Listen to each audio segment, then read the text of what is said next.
Hi, my name's Brian Pepper and I'm a ski instructor here at Devil's Thumb Ranch. We've got about 120 kilometers of groomed trails here with a lot of great terrain and great views. Today we're going to touch on the basics between classic and skate techniques of Nordic skiing. We'll also touch on some clothing and some hydration topics. Clothing tends to be very important with Nordic skiing. With such variable conditions, it's very important to know what your day is going to be like before you go out.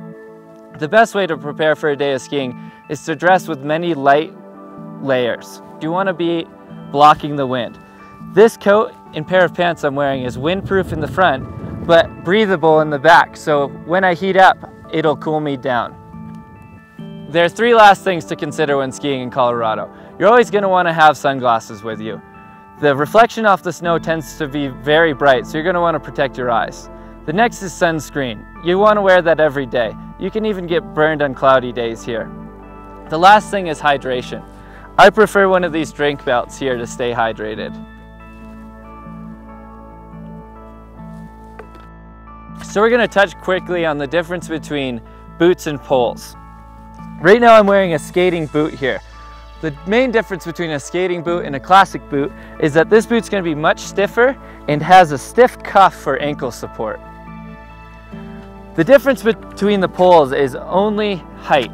The traditional classic pole strap is about armpit height, whereas the traditional skating strap is mid-chin to nose, depending on experience. We have classic set up here and a skate set up here. These are a newer type of classic ski here.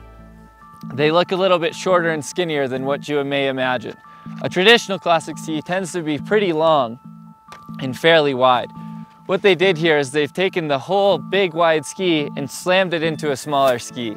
When most people think of classic skiing, they're going to think of the traditional style. That's the linear motion skiing down a track. To be able to accomplish that, you're going to need grip on the bottom of your skis. In this case, we have a waxless ski with a fish scale pattern right here. Glide zones on the top and bottom of it. For classic skiing, you're going to be in the tracks most of the time, using the traditional cross-country motion that people think of when they think of Nordic skiing. I really encourage everybody to get out and try classic skiing. It's something that everybody can do, from little children to senior citizens. So now we'll talk about skating skis. What we have here is the top-of-the-line racing skating ski by Fischer. You'll notice the first big difference is that there's no sort of grip pattern on the base of a skating ski. You want all glide here, as much glide as possible. The next difference is traditionally the length. Skate skis are gonna be shorter than your classic skis. The third difference is the stiffness of the ski. This is a much stiffer ski here. Because skate skiing takes a lot of balance and coordination, it can be easy for some to learn and harder for others. But once you master it, you really can enjoy a lot higher speed. I hope you guys learned a lot in this segment, and I hope you're encouraged to get out and try out Nordic skiing.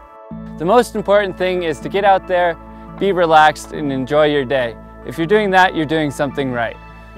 If you'd like to learn more about equipment, clothing, or even take a lesson, you can visit us in the ski shop at Devil's Thumb Ranch.